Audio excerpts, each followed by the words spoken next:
운영 경험을 충분히 가지고 있느냐라는 계속 시비가 있습니다. 그 부분에 대한 의구심은 어떻게 해소하시거든요? 모든 것이 아시다시피 지금 우리나라 음식의 문제구성입니다. 어느 것 한 가지를 고르려고 해도 이것이 하나의 어떤 그런 여러 가지 어려운 또 잘못된 구조들이 하나의 악순환의 고리처럼 서로 얽혀있기 때문에 사실 어디서 어떻게 봐야 되느냐 하는 것은 참 대답하기가 쉽지 않은데 한마디로 이것을 얘기하면 정치 쇄신이라고 생각합니다. 지난 50여 년, 60여 년 우리나라의 여러 가지 문제를 생성해온 그런 원인이 많지만 가장 검증적인 것이 어떤 정치, 또 정경유착, 부패 이런 그 고리의 문제였다고 생각합니다. 이것 때문에 경제도 후퇴하고 발전의 발목이 잡히고 또 국민들이 절망하고 나라에 대해서 어떤 희망을 갖지 못하고 우리 젊은이들이 아까 우리 고등학생 얘기했습니다만 오죽하면 우리 정치 현실에 대해서 투표권 없는 고등학생까지 나서서 걱정을 해야 되고 고민을 해야 되느냐 하는 이런 상황까지 와 있다고 생각합니다. 그래서 이런 부분에 대해서 우리 안철수 후보께서 이미 여러 차례 정치 혁신안을 지금 하나씩 이제 펼쳐 보이고 계시고요. 그런 과정에서 특히 기득권층이나 또는 향후 국회 진입을 목표로 하는 그러한 진영으로부터 여러 가지 공격을 받았지만은 최근에 여러 가지 조사는 70% 정도가 우리 안철수 후보의 주장에 대해서 지지를 보내고 있습니다. 그러나 사실은 안 후보가 이루고자 하는 정치 혁신은 물론 몇 가지를 대표적으로 개월 정수 조정이나 이런 것을 대표적으로 말씀을 하셨지만은 그 비난은 어떻게 보면 가리키는 달을 보지 않고 손가락을 보는 그런 비난이라고 생각합니다. 아마 지금도 어렵고 내년 이후에 우리 경제가 확고하게 더 어려워질 것으로 지금 전망이 됩니다. 수많은 비정규직 노동자 또 해고 근로자들이 길바닥을 헤매고 있습니다. 내년부터 훨씬 더 늘어날 겁니다. 이런 문제를 푸는 데 있어서 지금도 신뢰를 받지 못하는 우리 정치권이 정말 뼈를 깎는 스스로 구조조정하는 모습을 보이지 못한다면 국민에게 어떻게 구조조정의 어려움을 감내해달라, 이 경제의 한파를 같이 견디자라고 우리가 얘기할 수 있습니다. 예, 좋은 말씀 감사합니다. 그럼 단장님들께 질문을 아주 압축적으로 드리겠습니다. 권혁진 청년회의소 JC 회장님 오셨습니까? 네. 예. 예, 말씀하세요. 네, 한국청년회의소 로수석 대표 권영진입니다. 부산 안창호 선생님은 청년이 살아야 나라가 산다고 하였습니다. 우리 청년들도 조국의 미래가 청년의 책임이라는 대명제 아래 각계각층 산업 일선에서 열심히 뛰고 있습니다. 국민 경제 도약 방안에 대해서 제가 안철수 후보 측에 질의를 한번 드리고 싶습니다. 안철수 후보께서는 대한민국 경제를 단기간에 도약할 수 있는 방안이 무엇이라고 생각하는지, 또 그러한 방안이 있다면 그것을 현실화시킬 수 있는 구체적인 방안에 대해서 말씀해 주시기 바랍니다. 예, 감사합니다. 그러면 이어서 대한민국 공무원 노총 대표에서 사무총장 오셨습니다. 예, 저는 11만 공무원 노동자로 구성된 국내 최대 합법 노동단체인 대한민국 공무원 노동자 총연맹 사무총장 장대덕입니다. 저는 먼저 질의를 앞서 드리기 전에 우리 노총의 의견을 후보자에게 전달하고 싶습니다. 첫째는 지난해부터 반값 등록부 문제가 사회적 큰 이슈로 부각되어 있습니다. 각 후보자님께서도 그런 공약들을 많이 내시는데 반값 등록부 실현이 반드시 실현돼야 된다고 말씀을 드리고요. 두 번째, 저는 공무원 노동자이기 때문에 공무원 노동조합법을 개정해서 공무원 노동자의 기본 권리 좀 더 단결권이 확보될 수 있도록 공무원 노조도 개정된다는 말씀드리고, 아울러 지금 최근에 보면 국민 전세대 도입을 해서 SNS나 이런 많은 저희 공무원들도 문자를 받게 됩니다. 그런데 저희는 현재까지 거기도 참여할 수 없는 것이 지금 현실입니다. 그래서 최소한의 공무원들도 정치적 기본권 정도는 보장될 수 있는 그런 시대가 도래하지 않았나 이 점을 좀 강력히 세고 이렇게 부탁을 드리면서요. 제가 박근혜 후보 측과 문재인 후보 측에 질문을 드리겠습니다. 지금 대한민국의 가장 최대의 현안이 무엇이라고 생각하시는지, 또한 너무 포괄적인 질의가 됐습니다만 거기에 대한 해결책은 무엇이라고 생각하시는지 이렇게 질문드리고 있습니다. 이상하겠습니다. 마지막으로 대안학교 초중고 대안학교 운영하고 군유수 상학교 교장 노영단 선생님. 네, 안녕하세요. 저는 초등학교, 중학교, 고등학교, 대안학교를 운영하고 있는 노경남 교장입니다. 현재 특별히 어린 시절부터 리더십 교육이 지금 부재하고 있는 이 시대에 새 후보께서는 리더십 교육의 체계적인 교육을 위해서 어떻게 준비하고 있는지, 특별히 이 시대는 영토의 개념을 뛰어넘어서 문화의 개념입니다. 그러려면 전 세계를 우리 대한민국의 문화를 확산하려면 리더십 교육이 어린 시절부터 체계적으로 이루어져야 되는데 그 대안을 갖고 지금 있는지에 대해서 구체적으로 얘기해 줬으면 좋겠습니다. 감사합니다. 네, 고맙습니다. 그리고 이정현 최고위원 후보도 있습니다. 지금 현안들을 많이 여쭤봤는데 만약에 박근혜 후보가 청와대에 간다면 맨 먼저 할 일이 뭐?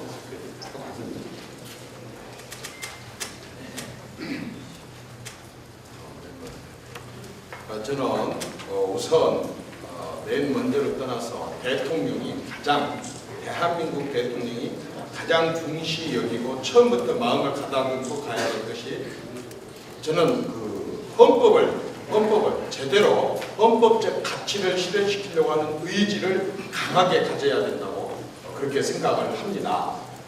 우선 정치계획 하나만 보더라도 제가 국회의원을 했습니다마는 말이 입법, 사법, 행정부 3권 분립이 되어 있지 실제로 지금까지 운영되어 온 것을 보나 또 제가 겪은 것을 봐서나 청와대는 입법부를 거의 신여라는 표현은 좀 과합니다만은 항상 정부 여당을 통해서 국회를 거의 장악하려고 하는, 그리고 마음대로 준비되지 않은 법안이나 예산안을 던져서 국회로 하여금 빠른 시일 내에 통과하려고 하는 시간적인 접촉을 하는 그런 경우를 많이 봤습니다. 대통령으로서 3권 분립에 대한 강한 의지를 가지고 처음부터 국민 공감대와 여당과 정치권의 공감대를 형성하려고 하는 노력을 했다고 한다면 설익은 그런 법안이나 예산안이나 동의안을 국회로 함부로 던져서 국회로 하여금 갈등과 싸움을 하지 않게 할 것입니다. 또한 헌법적인 가치를 제대로 지키려고 하는 의지를 갖고 있다면 사정기관들, 정보기관들, 검찰, 경찰, 국세청, 금감원을 포함하고 또 국정원을 포함해서 장악을 해서 정치적으로 이용하려고 하는 그런 생각들을 갖지 않게 되고 오히려 그걸 정상화시켜서 제대로 국민들이 그 결과에 승복하게 하려고 하는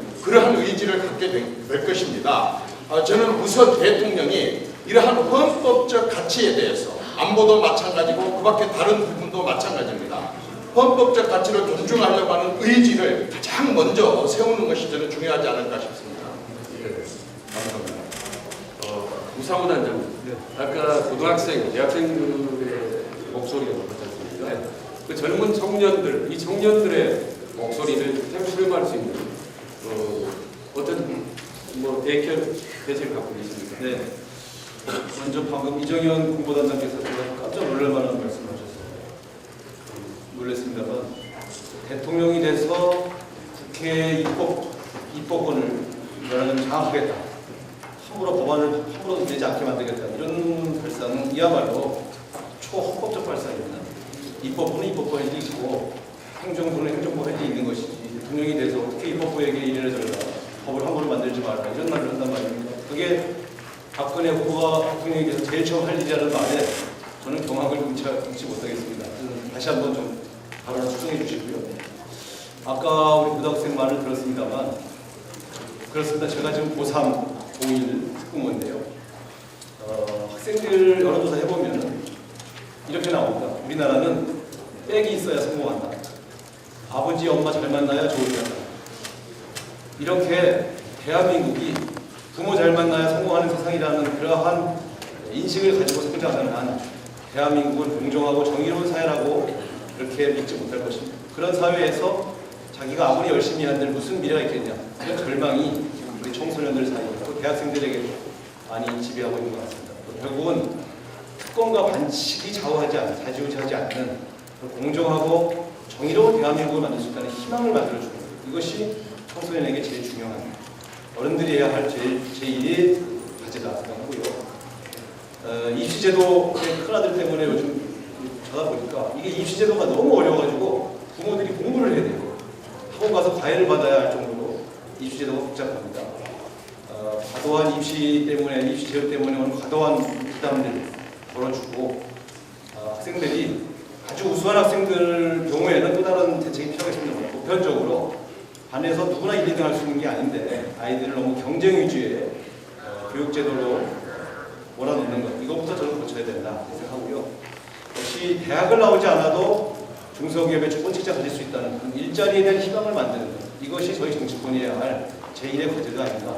그리고 나라를 반칙 없는 사회, 특권층이 모든 것을 좌지우지하는 사회라고 희망을 만들어주는 것, 이것이 차기 대통령이 가장 먼저 해야 할 청소년 정책이라고 생각합니다. 예, 저기요. 이름을 거명을 했기 때문에 제가 그걸 반박을 안 할 수가 없습니다. 우상호 의원님은 잘 아다시피 3선 국회의원이십니다. 우리나라 법을 만들 때 한 번 더 되면요. 그런데 지금 말씀하신 대로 국회의원을 저렇게 많이 하셨으면 법을 만들 때 의원 입법과 정부 입법이 있다는 걸 너무 잘 아십니다. 정부 입법은 당연히 대통령과 정부가 협의해서 국회에다 제출하게 되어 있는데, 아까 여러분 인신공격 하신 거 보십시오. 이렇게 잠깐 텔레비전 나가고 시간이 제한됐다는 걸 이용해서 이렇게 상대방을 폰을 겁니다. 제가 말씀드리는 것은 노무현 대통령님 때처럼 그런 식으로 대통령이 법을 어겨가면서 선거법 때문에 탄핵에 이런저런 해서 국론을 분열시키고 국가로 혼란스럽게 빠지고, 그래서 정말 대통령이 제대로 국가와 국민을 위해서 일해야 될 시간에 대통령 직무가 정지돼가지고 이렇게 놀고 있어야 되는 이런 일이 있어서는 안 된다. 그래서 대통령이 헌법적 가치를 제대로 인식을 하고 지켜야 된다. 그 말씀을 드린 건데, 제가 그렇게 참고 노무현 대통령 안 들먹이고 좋게 얘기를 하는데도 이런 식으로 인신공격을 하면은 이게 바로 이 안철수 후보가 늘 얘기하는 그런 정치적인 그런 쇄신의 대상이 될 것 같아서 참고 참았는데 그냥 한 말씀 드렸습니다. 5월 16일날 총무실은 대결을 하자고 오랜 시간 말씀하셨기 때문에 오늘은 격렬하게 토론하는 자리가 아니라 말씀을 드리고 국민과 시청자들로부터 후보들 리더십을 판단하게 하는 자리이기 때문에 토론과 자제하는 방향으로 하겠습니다. 자, 하승찬 실장님. 네. 지금 안철수 후보는 어떻게 보면 성공한 CEO 아니겠습니까? 네. 지금 많은 앞에 단체분들께서 경제 얘기를 많이 하셨는데, 짧은 기간 동안에 대한민국 경제를 확 업그레이드 시킬 수 있는 어떤 비법을 갖고 계신가요? 그리고 그걸 공개하실 예정으로 있습니까? 세상에 그런 방법도 있나요? 제가 보는 그런 방법은 없어요. 단기에 우리 경제를 갑자기 빨리 성장시킨다, 이런 공약은 지금 어떤 후보도 하고 있지 않은 것 같고요. 과거에 우리 정치권에서 그런 약속들을 했다가 국민들에게 하나도 성취되지 못했던 경험들을 이미 갖고 있고, 그래서 그런 공약들이 얼마나 허황된 것인지를 우리 국민들은 잘 알고 있으니까 현실을 못하는 거 아닐까, 그런 건 없는 거죠. 단기적인 과제 당연히 이해하고 있죠. 지금 당장 대한민국 경제 가계부채 문제라든가 자영업이나 중소기업 붕괴 이런 것들이 여러 가지 대외적 환경 때문에 어렵다는 것을 다 알고 있는 거고요. 그런 것들이 어려워지면서 양극화가 심하게 되는 여러 가지 요인들이 다 계속 어려워질 거라고 하는 것도 다 이해하고 있는 것이지만, 그러나 어쨌든 그런 문제를 해결하기 위해서 화려하게 막 포장될 수 있는 어떤 공약이나 수치화된 목표나 이런 것을 통해서 다 금방 이루어질 것처럼 만드는 것의 접근은 어쩌면 다시 한 번 더 우리 정치를 불신하게 만드는 그런 접근 방법이기 때문에 저는 채택하지 않겠습니다.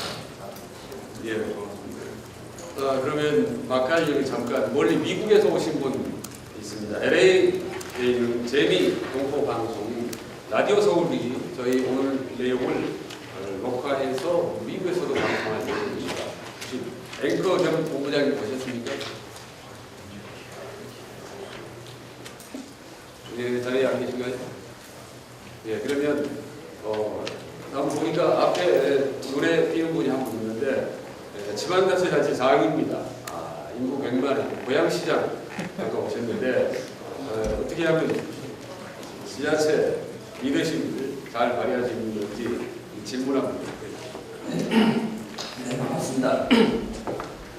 평소에 존경하는 여러 새 캠프에 여러 전략가이자 또 전문가분들 오셨는데 개인적으로 목민관 활동을 하면서 또 청와대나 국회 활동을 하면서 차기 대통령의 리더십이 어떤 부분이 가장 중요한가를 고민을 했습니다. 개인적으로는 정의로운 대통령이 반드시 되어야 되겠다.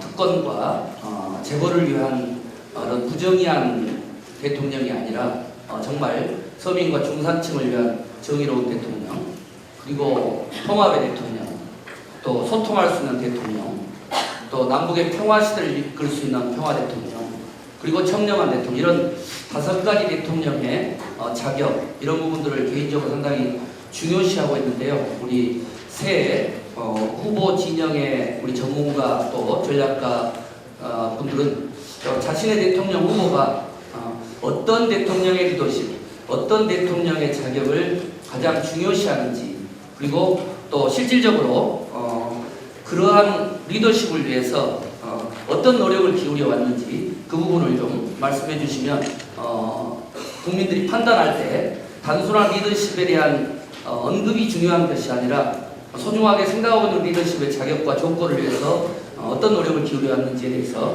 좀 말씀을 해주시면 대통령의 자격을 검증하는 데 큰 도움이 될 것 같습니다. 감사합니다. 우리 한 분만 더 해외에서 아주 멀리 마이애미 불면 죄송합니다. 커피의 나라 콜롬비아에서 교민들을 대표해서 짤막하게 한 말씀 해주십시오. 이분은 민족 대표 33인 중인 양한묵 씨의 직계 손자신데 30년째 콜롬비아에 근무하고 있습니다. 살고 있습니다. 예. 반갑습니다. 첫 말씀 잠깐 그 스페인어로 한번 잠시 쳐도. Bien. Los coreanos residentes en el exterior están trabajando muchísimo. Así del presidente de la República esperamos un fuerte liderazgo en el campo cultural. Muchas gracias. 혹시 이 중에 회사가 문제를 제시한다고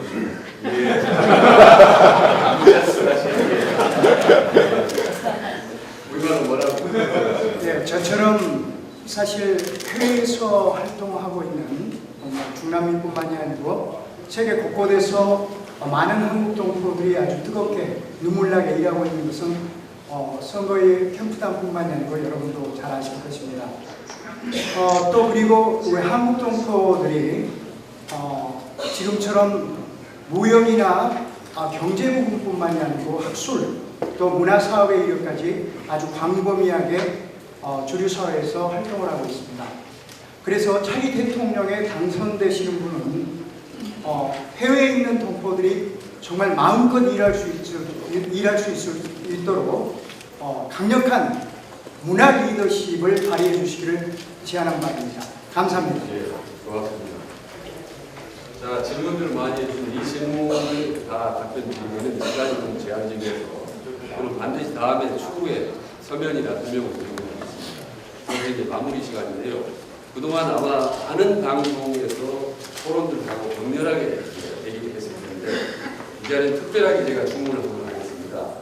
상대방이 이길 수 있는 비법을 역으로 가르쳐 주는 외래어 리더십을 한번 점수를 채점합니다. 김종인 위원장. 그래서 혹시 민주당 캠프에 계신다면 어떤 큰 아이디어를 저희는 승리 비법을 합니다.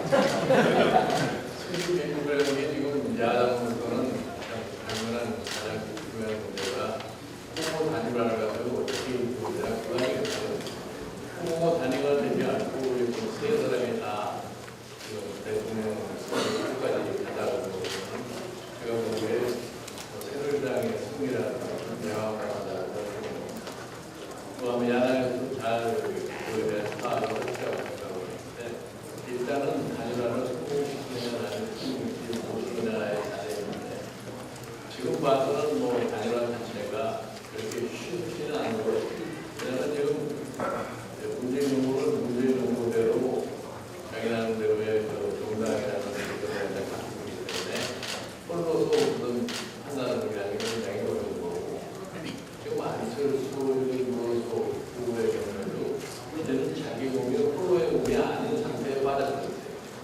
주변에 사람이 또 많이 모으다 보니까 이 결국가서 그 사람들을 때문에도 이제는 홀로도 절시군을 강경을 지나야 된다 이렇게 생각을 해요. 그러니까 무역에서 아까 우리 말씀드렸습니다만 또 단일화를 요구해 가는 데 있어서 뭐를 공동구호를 제시해가지고 단일화를 할 거냐.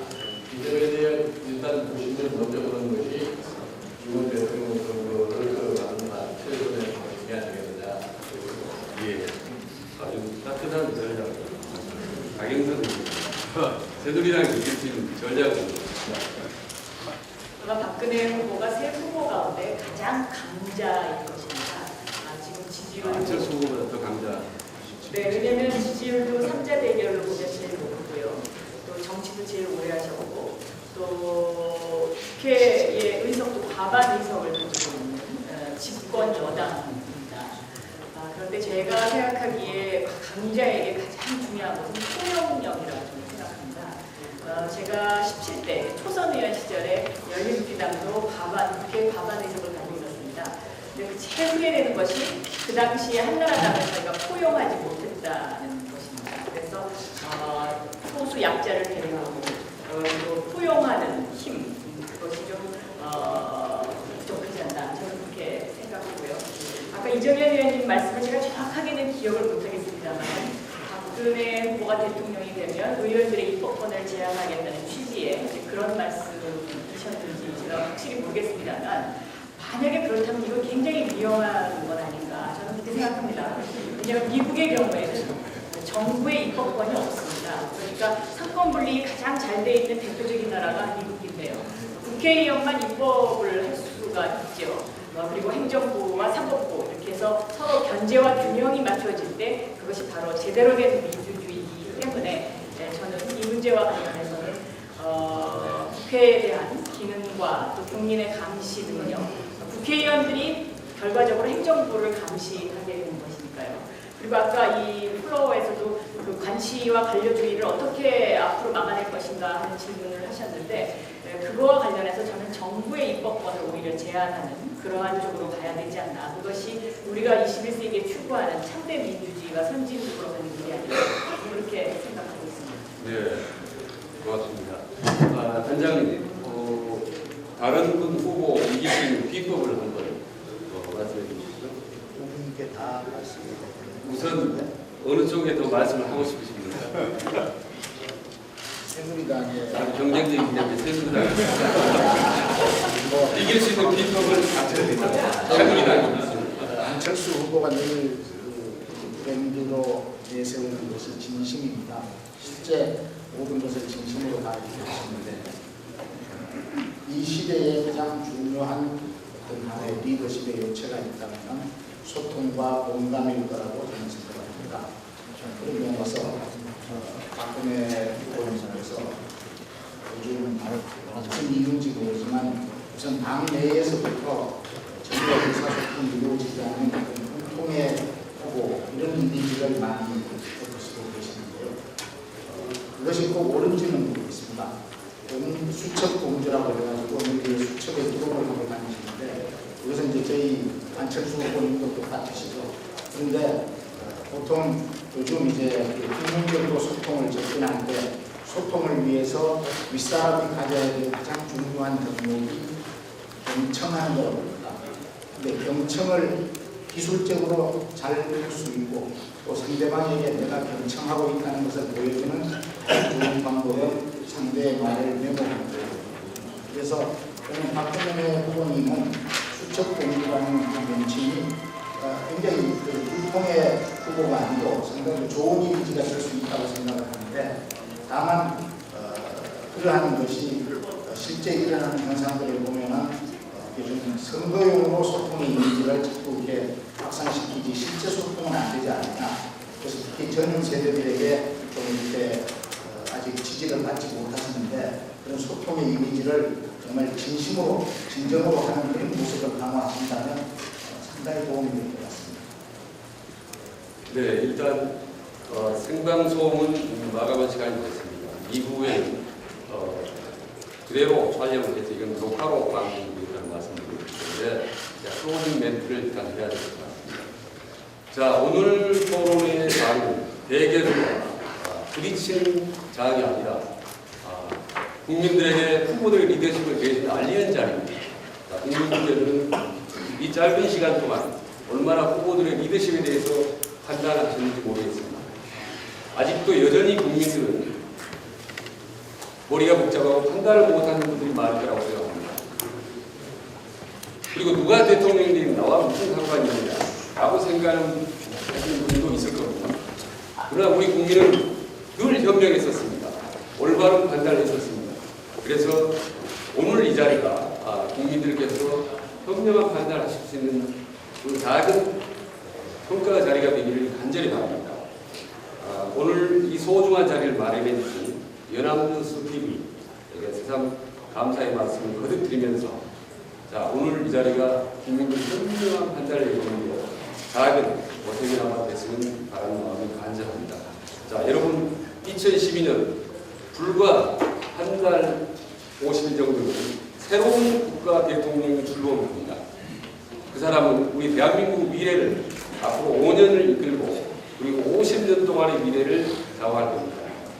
현명한 선택을 믿어 의심치 않습니다. 들으시지 않으셨어요? 제가 그랬잖아요. 삼권 분립이 명확하게 지켜져야 된다. 그 말은 뭔 말입니까? 오히려 입법부를 훨씬 더 중시하고 입법부를 존중을 해야 된다. 따라서 정부에서 입법부로 넘기는 정부 법안에 대해서 신중하고 넘기기 전에 내부적으로 더 많은 토론과 그리고 국민 공감대 형성을 위한 더 노력을 해서 넘기도록, 그래서 국회에서 여야 간에 갈등이나 분열이 덜 하도록 해야 된다고 하는 얘기를 이 자리에 앉아 계신 여러분들 중에 혹시 못 알아들으신 분들 혹시 있으십니까? 제가 언제 입법부를 제안을 하고 입법부를 제안한다고 그렇게 얘기를 했습니까? 오히려 삼권 분립에서 입법부를 훨씬 더 중시하고 더 존중하자고 하는 그런 말씀을 드렸는데 참 이상합니다. 두 분께서 다 못 알아들으셨다 그러니 제가 좀 당황스럽습니다. 혹시 기자님들 계셔서 빨리 보도하신다고 그 점을 꼭 좀 참고해 주시기 바랍니다.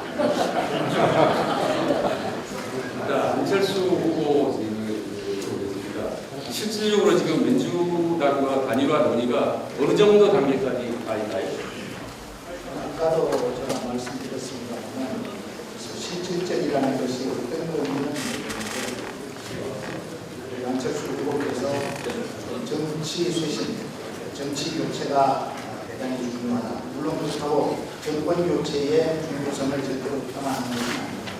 그러나 국민들이 보기에 어떠한 정치적 문제이고 정치 공학적이나 또는 기득권 유지를 위한 어떤 하나의 그러니까 하는 그런 저평가를 받지 않으면 국민이 원하는 정치 쇄신을 실제히 이루어야 되고 그 부분에서 국민들이 이 정도면 정말 저 세력이 생각이 거의 같아졌다. 저렇게 노력을 한 저 구석이 같이 힘을 합친다면 우리나라를 정말 좋은 나라, 정치가 아름다운 모습으로 갈 수 있는 나라를 만들겠다 하는 평가가 나온다면 쉽게 이루어질 수 있다. 예. 그러면 박상철 교수님께 한번 여쭤보겠습니다. 지금 단일화 논의가 제대로 정상적으로 국민이 원하는 그 방향으로 가고 있다고 보시는지? 제가 볼 때는 현재 안 그렇다고 보거든요. 마이크. 네, 잠시만요. 말씀 중에 제가 잠깐 안내 말씀 좀 드리면요. 지금 생중계는 모두 끝이 났습니다. 그리고 잠시 후 한 30분 4시까지는 녹화 방송으로 이어지니까요. 이후에 질의응답 시간을 계속 가져주시면 좋겠습니다. 네, 계속해 주시죠.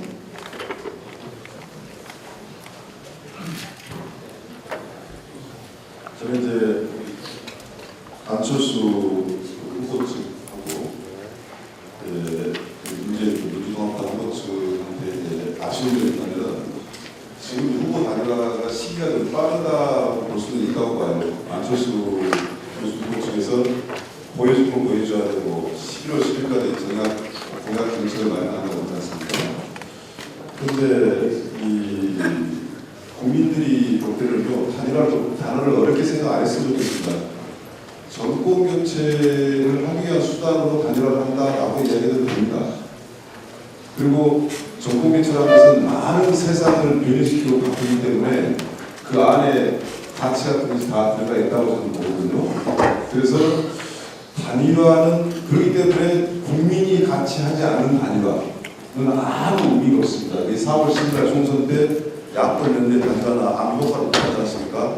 새누리당이 승리를 했잖아요. 그래서 이제 안철수 후보 측에서 이야기하고 있는 하나 귀담아 들을 것은 민주통합당에서요. 후보 단일화를 정치공학적으로 해서는 안 된다는 말을 이렇게 들었으면 좋겠습니다. 아까 노동희 교수님 얘기했습니다만 국민들이 야, 저 단일화가 꼭 돼야 된다라는 기대감을 가게끔 국민들과 같이 하게끔 일하는 생각만 있으면 단일화가 이루어진다고 보는데요. 저는 이제 어떤 생각을 하냐면 새누리당에서 지금 이인재 선진통일당하고 소위 말해서 보수대의 연합을 하고 있는 게 어떤 생각이 드냐면 경우에 따라서 3자 구도로 갈 수 있다면 일단 집안단속 먼저 해두자 라는 이중 전략도 새누리당에서 별 준비를 하고 있다고 저는 생각이 들거든요. 그래서 새누리당이 많은 희망사항이 있지만 다자 구도를 생각하고 있다고 봐요. 근데 이제 제일 중요한 것은 제가 이제 이야기를 정리하자면은 후보 단일화는 역시 민주당을 어떻게 계획하냐가 굉장히 중요할 것 같습니다. 그래서 호남의 민심이 저는 굉장히 중요할 것 같고요. 그러기 위해서는 호남에서는 정권 개최를 할 수 있는 사람이 누군가에 대해서 아직도 안철수 후보한테 많은 기대를 하고 있는 면이 없지 않아 있습니다만 민주통합당에서 문재인 후보가 친노 세력만 배제하는 게 아니라 정말 지도부까지 교체하는 인적 쇄신까지 포함되는 지금 제도 쇄신 다 나왔습니다만 민주당의 주인이다 라고 문재인 후보가 보인다면 문재인 후보가 큰 힘을 얻을 수 있다는 부분이 있습니다. 그래서 이런 분위기가 어느 정도 무르 이어졌을 때는 당사자끼리 반드시 당장에 단일화 이야기를 하지 않더라도 물론 안철수 후보 입장에서는 단일화 프레임에 걸려들면 지지도가 떨어진다는 조급함이 전략상 있을 수 있다고 본다면 두 후보 간의 만남이 빨리 이루어지지 않으면 그러니까 단일화가 아닌 말로 11월 25일 날 이루어질 되고 그 이후에 이루어질도 볼 수 있습니다만 두 후보자 간의 만남을 어떻게 해야지만이 국민들이 마음을 놓고 기다릴 수 있다라는 말씀을 드리고 있습니다. 지금은 국민과 같이 안 갈 수 있는 단일화의 조짐으로 보이는 것은 분명합니다. 네, 단일화의 중요한 변수가 호남 사람들의 민심을 말씀하셨는데 호남에서는 상당히 안철수 후보가 유리한 그런 상황인 것 같은데 어떤 민주당 쪽에서는 왜 그런 현상이 생기며 호남의 민심을 앞으로 더 이렇게 크게 확대해서 끌어들일 어떤 방법이 갖고 계십니까?